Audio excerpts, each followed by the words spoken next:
The Open Hand Monk is one of the strongest builds in Baldur's Gate 3 because of the extremely high damage output thanks to Tavern Brawler and the insane interaction with soul coins, adding 2 instances of 1d4 fire damage to each unarmed attack, and a flurry of actions that let you attack many times per turn. The build gets strong very early on thanks to Unarmed Strike, which allows you to make an unarmed attack as a bonus action after attacking with a monk weapon or while unarmed. And the build also has incredibly high survivability thanks to Evasion, Deflect Missiles, Unarmored Defense, and so much more. To get started, choose Wood Elf or Wood Half-Elf Monk at level 1. Wood Elf is the best choice for Monk because of the increased move speed granted through Fleet of Foot, which is 1.5 meters or 5 feet of additional movement speed. But if you really want to make your Monk as strong as possible, you'll want to make Karlach your Monk. Karlach is the best choice for Monk because of her interaction with soul coins. Anytime Karlach makes an unarmed attack while under the effect of Infernal Fury from a soul coin, she will deal not 1 but 2 extra instances of 1d4 fire damage regardless of her current health or rage status. Since monks can dish out a high number of attacks, that fire damage really adds up. Later on in Act 3, if you wanted to switch your monk to Astarion for an extra 1d10 necrotic damage per attack, then that would be slightly stronger. For your background, I prefer Soldier for proficiency in athletics and intimidation. There's also a ton of easy to earn inspiration points, just be sure to use them since the max you can have at any time is 4. And for your ability points, take all of them out of strength and bring your dexterity to 16. Monks get a feature called Dexterous Attacks, which makes your attacks scale with dexterity instead of strength if your dexterity is higher. So by increasing dexterity, we can keep our attacks strong while at the same time improving our initiative rolls and armor class. High dexterity will also benefit another monk class feature called Deflect Missiles. We also want to put 15 points into Constitution to increase our maximum hit points as much as possible. We want 15 because at level 4, once we get Tavern Brawler, we'll be able to bump it up to 16 and have a very nice maximum health pool. We also will want to put points into Wisdom because of Unarmored Defense. This class feature adds your Wisdom modifier to your armor class if you're not wearing any armor. Wisdom is also going to provide numerous other benefits that we'll get into later. And we'll be leaving Charisma at 8. I wouldn't recommend Monk for a dialogue character, and Karlach is easily the best Monk until Act 3 Astarion, so low Charisma wouldn't really be a problem if we go with Karlach or Astarion as our Monk. At level 2, you'll unlock Unarmored Movement, increasing your movement speed by 10 feet if you are not wearing armor or using a shield. This is perfect since we're going to be unarmored and primarily dealing damage in melee range. You also unlock Step of the Wind Dash, which allows you to dash using just a bonus action instead of an action, so you can dash and attack in the same turn. It also makes your jump no longer require a bonus action, allowing you to save on movement speed by jumping over difficult terrain or obstacles.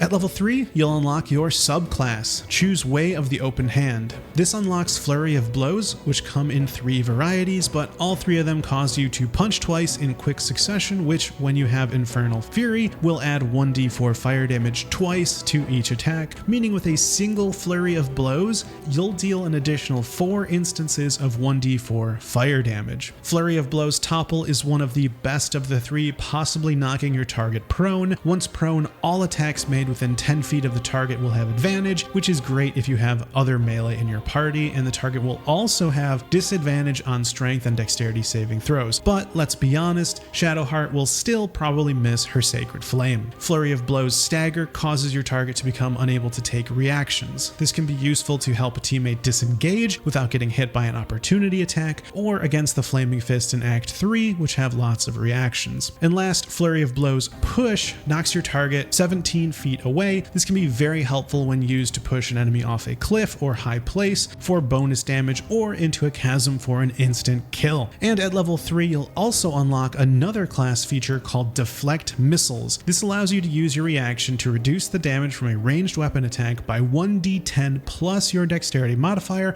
plus your monk level, so high dexterity means more damage reduced, which is why we increased it to 16 during character creation. If you fully reduce the damage of the missile, you can use a key point to actually catch the ranged attack and throw it back at the attacker as part of your reaction. At level 4, you'll get a massive power spike by unlocking your first feat, Tavern Brawler. This adds your strength modifier twice to your damage and attack rolls when you make an unarmed attack, use an improvised weapon, or throw something. At this point, unequip any weapon you might be using and use only unarmed attacks. Also, make sure to always have an Elixir of Hill Giant Strength on at all times because we want a high high strength modifier, and since we dumped all our strength, the elixir is mandatory. You can find ample supply from Auntie Ethel in the Grove in Act 1, and anytime you level up a character or long rest, her supply will refresh, so be sure to stock up on plenty before you head south of the Blighted Village, at which point Auntie Ethel will no longer be in the Grove. Also, be sure to put the ability point you get from Tavern Brawler into Constitution to bring it to 16. At level 5, you'll get yet another power spike from extra attack. You can now make 2 attacks per action. You also gain access to Stunning Strike. For the cost of an action and a key point, you can possibly stun the target for 1 turn. This is very powerful because a stunned enemy cannot move or take actions, bonus actions, or reactions, and will automatically fail strength and dexterity saving throws, but rest assured, Shadowheart will still find a way to miss. At level 6, you'll unlock improved Unarmored movement, which increases your movement speed by 15 feet while you aren't wearing armor or using a shield. This is perfect for our build since we won't be using either. You also gain key empowered strikes, causing your unarmed attacks to count as magical for the purpose of overcoming enemies' resistance to immunity and non-magical damage, which is amazing. And on top of all that, you gain 3 new toggleable passive subclass features: Manifestation of Body, Mind, and Soul. Each one of these passives add damage to your unarmed attacks. Manifestation of Body adds necrotic damage, Mind adds psychic, and Soul adds radiant. And since you can toggle only one of these at a time, it provides you with the flexibility to choose what your opponent is vulnerable to. For example, in Act 2, radiant damage will serve you well, and oftentimes enemies have no resistance to psychic, making it a great choice as well. It's also very important to note that the damage for each of these is 1d4 plus your wisdom modifier. So by increasing your wisdom, your manifestation of mind, body, and soul will also deal more damage. Last, you also gain a class action called Wholeness of Body, which grants you half your key points back instantly and lasts 3 turns, granting 1 additional key point per turn and granting you an extra bonus action for each of those 3 turns. This is extremely powerful because an extra bonus action each turn means we can use Flurry of Blows twice as often, which means 6 unarmed attacks per turn, paired again with Karlach's Infernal Fury condition, and we're getting to insane levels of damage. Wholeness of Body also heals you on use. At level 7, you get another set of amazing class features. First, Evasion, which allows you to completely nullify all damage from a spell or effect when it would have dealt half damage on a successful dexterity saving throw. And even if you fail the dexterity saving throw, you'll still only take half damage, which would normally only be the case if you succeeded. Spells that deal half damage when the target succeeds a dexterity saving throw include Fireball, Ice Storm, Call Lightning, Chain Lightning, Flame Strike, Guardian of Faith, Hunger of Hadar, Hellish Rebuke, and many more. So Evasion can cause you to take 0 damage from these spells, which is incredibly good. And since it's for dexterity saving throws, our high dexterity helps us succeed more often. Also at level 7, you'll gain Stillness of Mind. This class action automatically removes Charmed or Frightened from you when you become afflicted with either of these conditions. This can be a real lifesaver when fighting against Slayer form Orin. And at level 8, you'll unlock your second feat, which we'll use on ability improvement and put both points into wisdom, bringing it to 19. Now, if you don't have any other characters who need Auntie Ethel's hair, using it to bring wisdom to 20 here would be perfect. If the hair's already spoken for, the Mirror of Loss can also be used to bring your wisdom up. And if all else fails, you can also equip Khaled's Gift, which is an amulet that grants +1 wisdom. At level 9, change your class at Withers. We're going to be starting as Monk again and following all the exact same steps as before, except once we reach level 6 Monk, we're going to multi-class 3 levels into Rogue. Now we're doing this in order to unlock Fast Hands from the Rogue subclass Thief. This grants us an additional bonus action, which gives us an extra Flurry of Blows every single turn, which is 2 extra attacks per turn. At level 10, we're going to level up Monk and get Evasion and Stillness of Mind back. At level 11, we're going to level up Monk again and get our ability improvement feat back, and once again put that into Wisdom. And finally, at level 12, we unlock Advanced Unarmored Movement, which causes difficult terrain to no longer slow you down, and you can jump an additional 20 feet while not wearing armor or using a shield. Now this is a pretty massive amount of jump distance, which when combined with difficult terrain no longer slowing you down, you can really easily get into melee range as needed. You also unlock Key Resonation, which gives you an area of effect damaging action for when facing multiple enemies simultaneously. And next up, we're going to talk about equipment going by the the acts. So in Act 1, let's talk equipment. Act 1, the first helm you're going to want to use is the Haste Helm. This helm grants momentum for 3 turns at the start of combat, which is 5 feet of movement per remaining duration of the effect, and it also grants +1 to dexterity saving throws. It can be found very early too. It is located within the chest at the center of the Blighted Village in Act 1. For your cloak, you're going to want to get the Deathstalker Mantle. This is also the best cloak for the build. It's also Dark Urge exclusive. You get this after a long rest where Alfira or Quill show up at your camp if you're playing as the Dark Urge. It's the best cloak in the game, so once you get it, you'll never need to replace it, but if you're not playing a Dark Urge origin, there actually aren't any Act 1 cloaks to go after. When it comes to armor, the first good chest armor is the Protecty Sparkswall. This is a rare chest armor that increases the wearer's defenses while they have lightning charges and grants a +1 bonus to their spell save DC. Since we'll be getting lightning charges from the Sparkle Hands, you'll be benefiting from the +1 AC and saving throws. This can be looted from a gilded chest at the end of the Trapped Bridge in the Grimforge. And the next armor you'll want to get after this in Act 1 is the Graceful Cloth. This is amazing for monks, granting +2 to dexterity and advantage on dexterity checks, as well as +1 to dexterity saving throws, and increasing your jump distance by 5 feet. This is really amazing for succeeding dexterity saving throws since we can negate all damage with evasion, and it helps out a lot with picking locks, pickpocketing, and other dexterity checks. And you can just purchase this right away from Lady Esther in the Rosimond Monastery Trail. When it comes to gloves, we talked about it briefly in the armor section, but you want to get the Sparkle Hands. These are rare gloves that grant lightning charges on unarmed attacks and provides advantage against metal constructs and armored foes while charged. And you can find these in a wooden chest in the Sunlit Wetlands. Later on in Act 1, you can replace the Sparkle Hands with the gloves of Cinder and Sizzle. This adds 1d4 fire damage to your unarmed attacks, so when you have Infernal Fury on, you'll now deal 3 instances of 1d4 fire damage per unarmed attack, which is really crazy. And you can buy these as well off of Lady Esther at the Rosimond Monastery Trail. For your amulet, you'll want to get the Sentient Amulet, which is rare and can be found in Act 1 in a locked adamantine chest on the island with the broken structure near the lava elemental in the Grimforge. This amulet grants you lesser key restoration, which restores 2 key points per short rest. This is great as it allows you to use more of your key using abilities per long rest. It also grants the spell Shatter, and you can even upgrade the amulet later in Act 3. You'll also want to pick up the Amulet of Misty Step. This is found in Priestess Gut's throne room, and of course, it does exactly what it sounds like. It allows you to cast Misty Step once per short rest, which can be very, very helpful for getting into position. And for your first ring, you're going to want to get Crusher's Ring. This is worn by Crusher in the Goblin camp, and you can slip the ring off his toe when he demands you kiss his feet or kill Crusher for it. Either way, you'll definitely want this ring because it grants a permanent 3 meters or 10 feet of movement speed. That's the equivalent of Longstrider on permanently, so it's actually really good, especially since you can also cast Longstrider on top of having this ring on. Also, since this character has high dexterity, you'll probably want to pick up Smuggler's Ring for stealth +2 and more importantly sleight of hand +2. This can be swapped to when pickpocketing, disarming traps, or lockpicking doors, or chests for that +2 bonus to your rolls. Also, if you're playing as a Gale Origin playthrough, you can use the Ring of Evasion, which allows you to use your reaction to succeed a dexterity saving throw when you would have failed it. This can be very useful with your Evasion class feature, allowing you to guarantee a spell deals 0 damage to you. And you can get this ring by taking a long rest on a Gale Origin playthrough and have it gifted to you by Tara. For your second ring, Ring of Protection is incredible. It grants +1 to AC and +1 to saving throws. To get this ring, help Murkon from the Harpies and talk to Maul afterwards to get the quest to steal the Idol of Sylvanas. Once you oust Korga as a Shadow Druid collaborator or otherwise end the ritual, you can sneakily steal the idol without the druids slaughtering the tieflings. And once you do steal it, Maul will give you this ring as a reward. And for your boots, you'll want to go after the Boots of Genial Striding.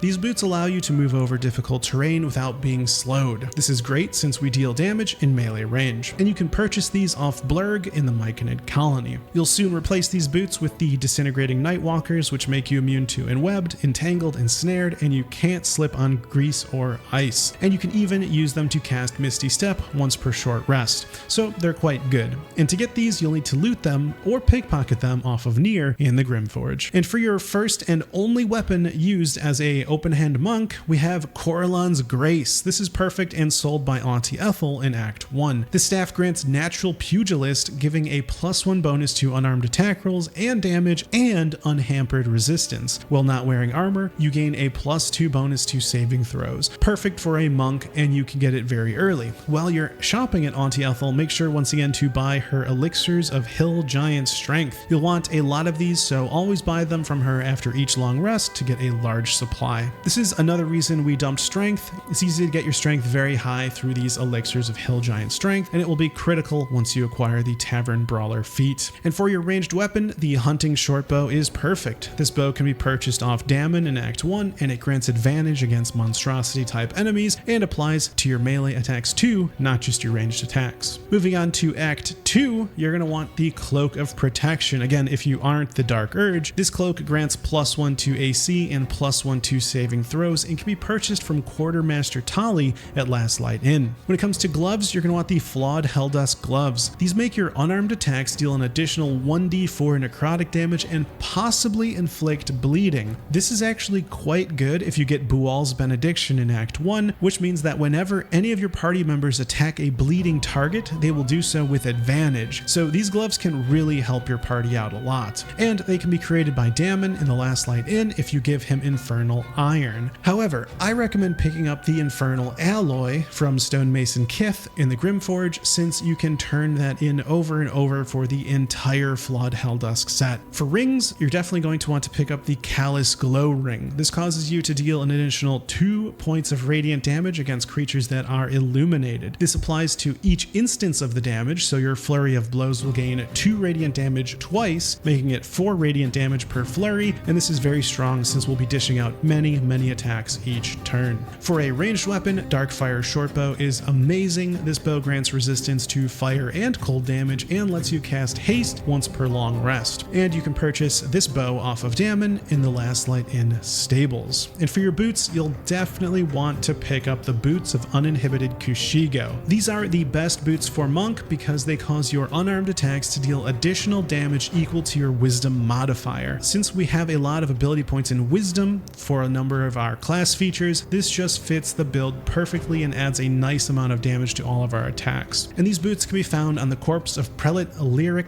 who is one of the Githyanki Honor Guard attacking the Emperor as you are leaving Act 2 for Act 3. Speaking of which, moving on to Act 3, we have the best helm for monk, which is the Horns of the Berserker. This helm grants a +2 bonus to attack rolls against creatures that have already taken damage, and your unarmed attacks deal an additional 2 necrotic damage as long as you don't have full health. If you don't deal damage during a turn in combat, you will take 1d4 necrotic damage at the end of that turn. This is amazing since we attack so frequently that 2 necrotic damage will certainly add up, and this helm is sold by Entharl Danthlan in Worm's Crossing. And the best chest clothing is the Vest of Soul Rejuvenation. This grants 1d4 hit points when succeeding a saving throw against a spell, and the wearer can use their reaction to make an unarmed strike against any attacker that misses. It also grants +2 AC. This can be purchased off Roland or Lorokin's projection in Sorceress Sundries. And the best gloves you can find in Act 3 are the Gloves of Soul Catching. These cause your unarmed attacks to deal an additional 1d10 force damage, and once per turn on an unarmed hit, you can regain 10 hit points or gain advantage on attack rolls and saving throws until the end of your next turn. It also grants +2 Constitution. And these gloves are a quest reward for the quest Save Hope. And finally, for your amulet, you'll want to get the very rare version of the Sentient Amulet. You'll need to have picked up the rare version found in Act 1 in that locked adamantine chest on the island near the lava elemental in the Grimforge, and this very rare version of the amulet grants you greater key restoration, which restores 1 to 8 key points per long rest. This is great as it allows you to use more of your key using abilities per long rest. Now, to get this more powerful version, you'll need to complete the Help the Cursed Monk quest by refusing to take on the monk's madness and fight him instead. You'll also want to get Khaled's Gift. This amulet grants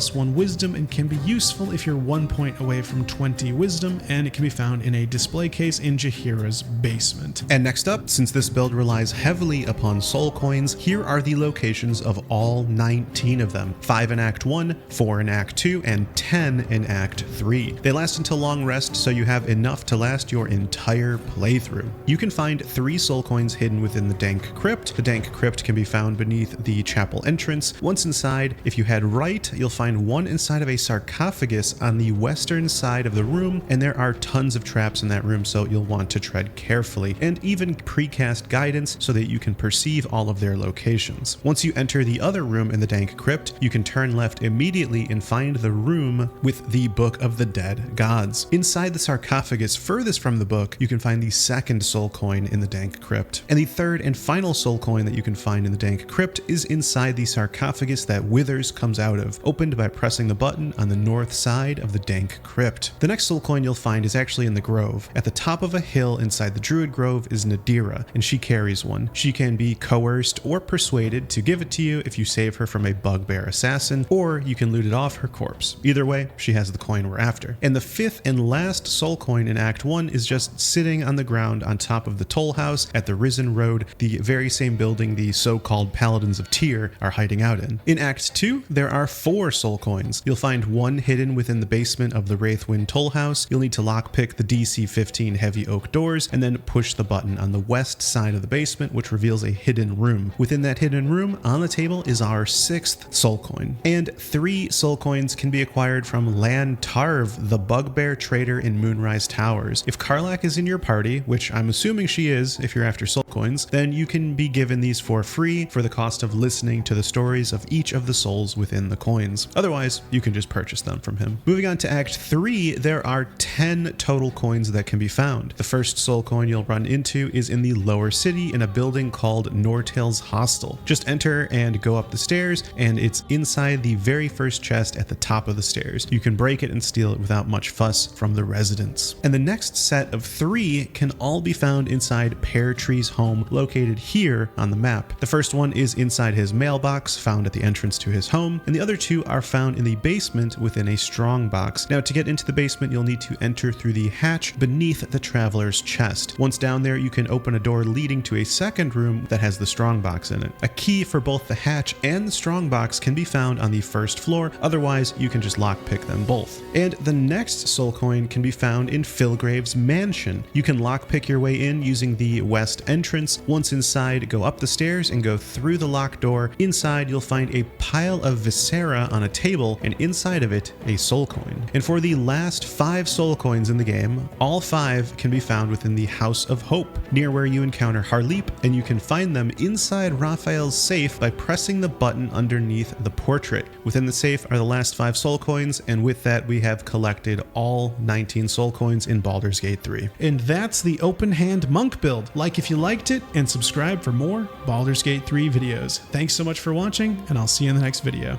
Take care.